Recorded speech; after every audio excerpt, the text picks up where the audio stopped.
Hello বন্ধুরা, good evening সবাইকে। চলে এসেছি আবার একটা নতুন ভিডিও নিয়ে। এই ভিডিওটা ছিল আমার বোন জামাইয়ের আশীর্বাদের। আগের দিন রাত্রেবেলায় আমরা এক এক করে সব আশীর্বাদের তত্ত্বগুলো সাজিয়ে রাখছিলাম, কারণ সকালবেলা সব কিছু গুছিয়ে নিয়ে যেতে অনেকটা দেরি হয়ে যাবে। তাই আমরা রাত্রেই কিছুটা গুছিয়ে রেখেছিলাম। আর আশীর্বাদ তো শুভ কাজ, তাই দুপুর 12টার মধ্যেই আশীর্বাদ করতে হয়। তাই আমরা কিছুটা গুছিয়ে রেখেছিলাম। সবগুলো গোছানো হয়নি, কিছুটা বাকি ছিল। যেমন মাছটা বাকি ছিল, আর মিষ্টিটা বাকি ছিল, আর পান সুপারি বাকি ছিল। ওগুলো তো গুছিয়ে রাখলে রাত্রের মধ্যে নষ্ট হয়ে যেতে পারে, তাই আমরা সকালেই ওটা গুছিয়ে নিয়েছিলাম। তো দেখো, আমরা বেরিয়ে পড়েছি। কেমন যাচ্ছি আমরা আশীর্বাদ। আমি তো সানগ্লাস নেই। হ্যালো গাইস, নে টাকা মাসি টাকাও।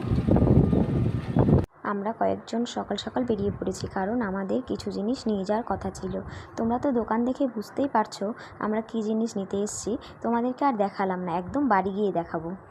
তারপরেই দেখো, আমরা বোনের শ্বশুরবাড়ি পৌঁছে গেছি আশীর্বাদ করতে। এদিকে এসে দিদি আর আমি দুজন মিলে তাড়াহুড়ো করে জিনিসপত্রগুলো সাজিয়ে দিয়েছিলাম, কারণ 12টার মধ্যেই আমাদেরকে আশীর্বাদ করতে হবে।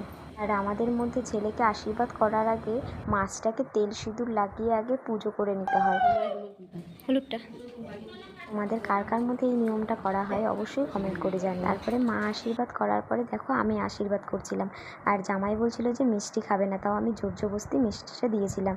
আমার লাইফে প্রথম কাউকে আশীর্বাদ করতে যাওয়া, প্রথম অনুভূতি একটা, ভালোই লাগছিল।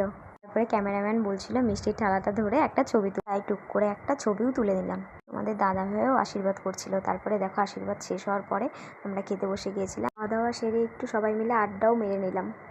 সবাইকে ছেড়ে যেতে মনটা একটু খারাপ লাগছিল, কিন্তু যেতে তো হবেই।